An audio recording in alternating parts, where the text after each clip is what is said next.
Excited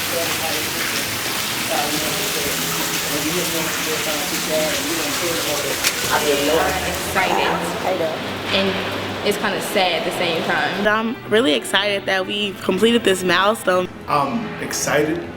The best adjective I can describe about graduation is excitement. Exciting. I know that word is probably overused, but it is truly exciting. But I'm also nervous about it because that's when real life starts. Nervous. Very nervous. I'm scared, but anticipating graduation. Yeah, I might have to do two because one is it's joy, and then the other it's hesitancy because I don't have a job lined up yet. So that's where the hesitancy comes along. But the joy because I know that I'm still in like the top 25% of people, you know, qualified enough to get a job. Anxious. It's a really exciting time, but I don't know what I'm gonna do next. The best adjective to describe how I feel about graduation is bittersweet. Bittersweet because like it's just we're leaving Hampton. This has been our home for 4 years. Like it's been really fun, but the real world is calling. I am so relieved that graduation is here. I'm just happy to be, you know, on to the next thing and excited to start the next chapter in life.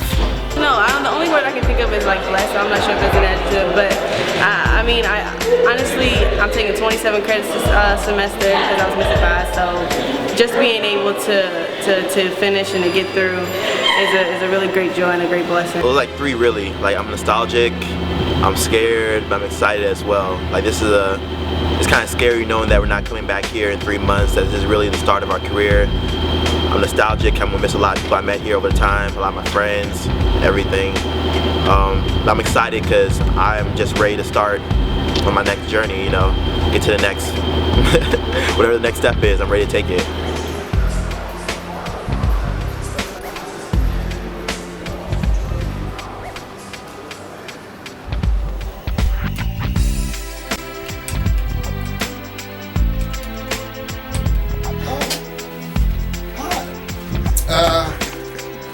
My name, well, I'm Professor Leonard. It's been a wonderful 4 years teaching many of you, and you know who you are. And I wish you all the best. It's an exciting world for you guys. What's getting ready to happen is probably unimaginable. The technology and the information age and all these platforms means that we're on the precipice of a whole new way of communicating. You guys are going to be part of that. I wish I was you. No, not really, but I'm glad you're you. And I'm glad I got a chance to be a part of what you've become so far. One of the memories I have of a class over 14 is that you guys were very, very assertive in learning the technology, learning the writing, learning all of the stuff that we taught you, and then you just took it to another level.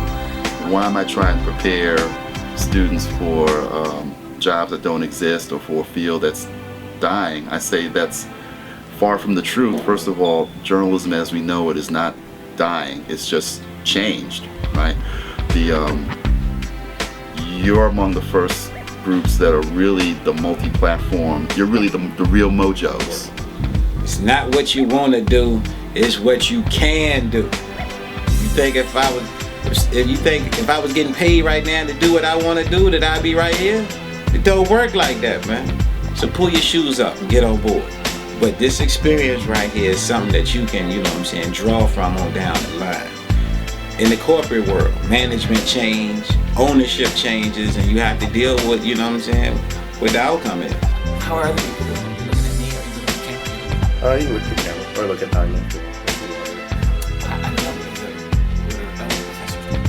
They're just talking to the camera, but if Tanya's here, you can utilize that. Is it closer? It's a medium shot. Should I move back? You are not. You were fine. You were fine. I am. Can you tell us your name and what classes you teach and how long you've been here? Yes. I'm Michael DeBerry. I teach. Dr. Michael DeBerry. I am Dr. Michael DeBerry, what advice? Let me think about it. I don't want to sound like a cliche, but if you work hard at anything, you'll succeed. And I think everybody wants to succeed. Don't give up. It's a tough world out there, but you have good roots, good school to come from. Class of 2012, trust your genius and be willing to constantly contribute it to the world. Always remember that if you're not part of the solution, then you're part of the problem. Confidence comes from not always being right, but from not being afraid of being wrong. And don't let anyone who's not living their dream tell you that you can't live yours. And to my job seekers specifically, remember that nobody's hiring mediocre, so keep in mind the standard of excellence that you were given here at Hampton University will serve you well in your life.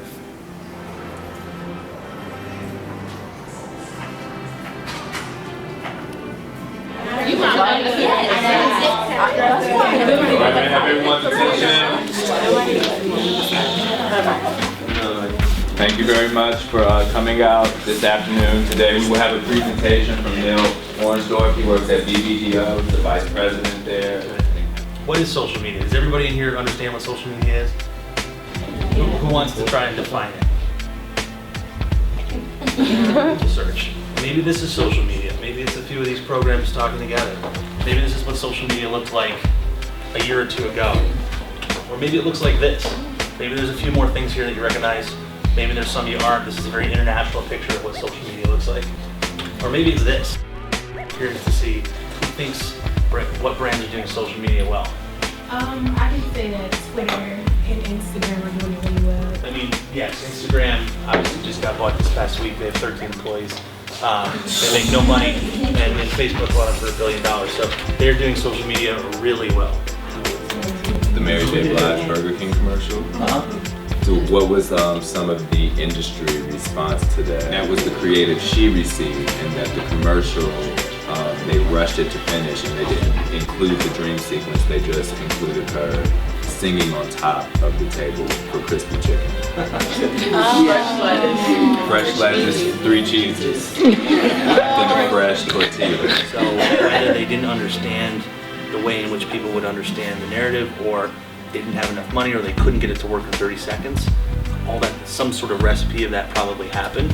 But I would be surprised that any of the stakeholders involved in that didn't bless the final product.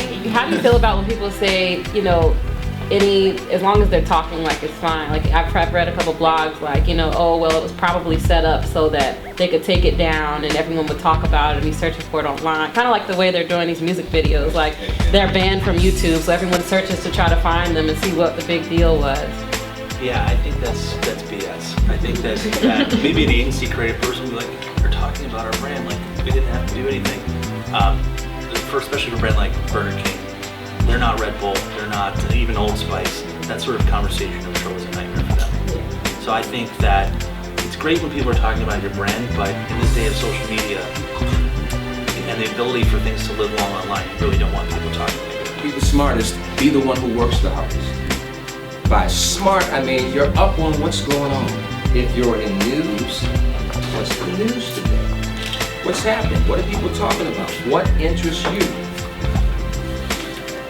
If you're not the smartest, hustle to get the skill and the knowledge that you need. Ask a question. Or better yet,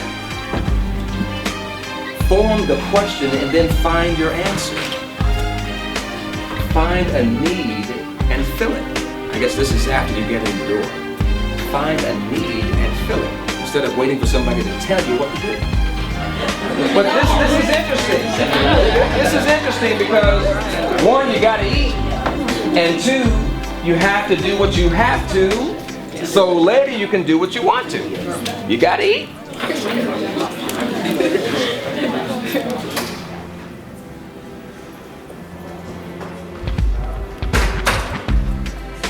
Just don't worry about your competition. Know your skills, be able to sell yourself, and put your best foot forward. And if you don't get it, at least you gave it 100%. you know, and at some point you will get something, giving it 100%. When I graduated in 1988, I wasn't really sure how to get into the business to be a reporter. So what I did is I went back home and I applied for all of these basically paid internship type of positions, and I got a job 6 months later, 6 months almost to the day that I graduated, at ABC News in Washington, the Washington Bureau. Don't give up. You're a Hampton graduate. You're going to get something. It just might take a little while. Don't be discouraged, because I'm living proof that you can get it done. Have an idea of what you like to do, what kind of genre you would like to be in. Oh, I want to be in documentary, I want to be in reality. And then sort of put yourself in that arena and intern or do a PA job, which I think most people don't really know about. And that is like your first step into getting into the business. And once you get yourself in the door, a lot of opportunities start to happen, especially. My best advice to students would be to intern everywhere you can and make sure, you know, the old school saying is your network is your net worth. So keep in contact with people, always send thank you cards, you know, keep in contact, and that will it'll help you do well. It's not a walk in the park. It's not as good as you think it is. Like, oh my gosh, I can't wait to get out of Hampton. I can't wait to get. You get out of Hampton and you're like, okay, so you have this degree, and a lot of people don't know where they're gonna go next. And that's the big thing. Like, a lot of people do not know where they're gonna go from point A to point B, but they know they want to get out of Hampton. Why rush it if you don't know where you're going? Now, I'm not saying waste your parents' money and make it, you know, become that lifelong career senior, like you're here for like 10, 20 years. Not at all. That's not my advice. I'm just saying at least have an idea, a concept as to where you want to go. I did.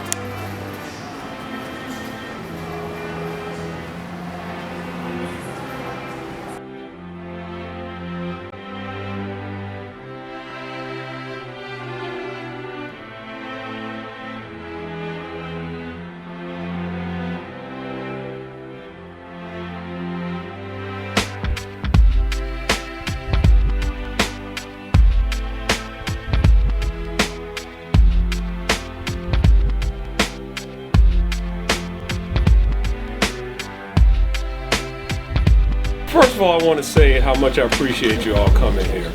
And this really is just a small token of appreciation for all the hard work and all the dedication that it took from each of you to get to this week. You know, the industry will show a lot of appreciation, I think, to all of you too if you keep working hard. It's like the hard work is just starting. I'm sure you've heard that before. But it really is, and as you get out there and you get your jobs and you take your places, your respective places in the industry, and you ascend to great heights, just know that we're here for you. We will always be here for you at Scripps Hour.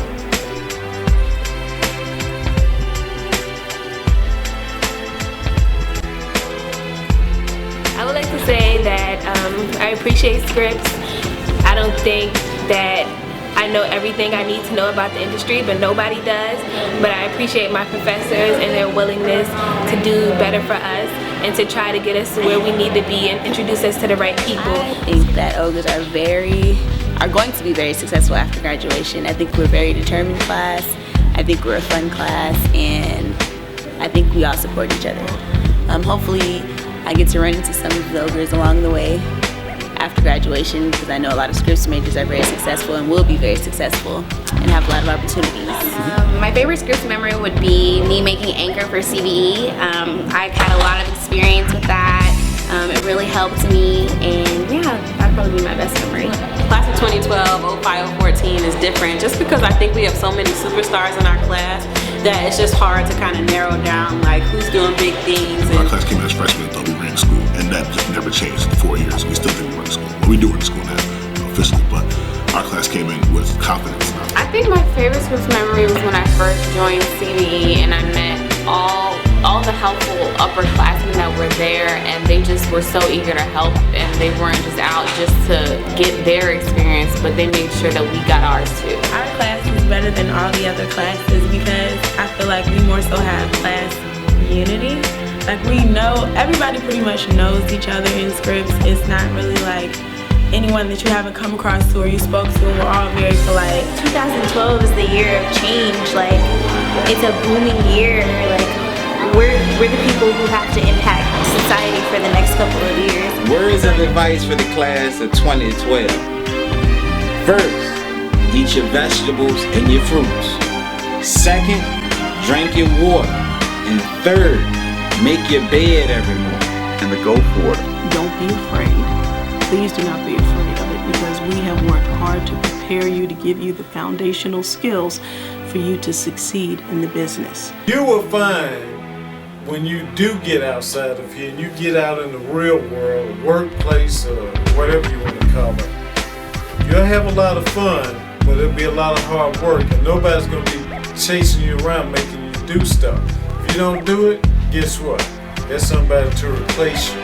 Work hard, do good work, and don't lose your passion for anything. To pretty much don't be afraid. Just jump out there and take the opportunities as they come.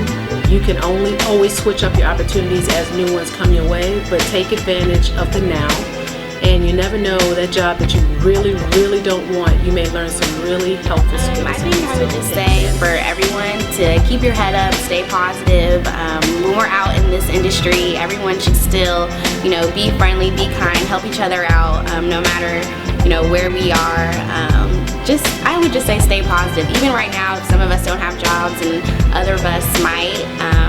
Just still, help each other. We are graduating from Hampton University. We have been through some things, so we can do anything from here. Remember me? I remember you. I want to give a shout out to the whole senior class. I wish the best for everybody. Everybody has the potential and the greatness to go extremely far. And I know that we're going to be helping each other out in the future. I would help anybody out, as much as I can. I just want to say I love all you guys, and we'll all meet at the top one day. I love all of you all.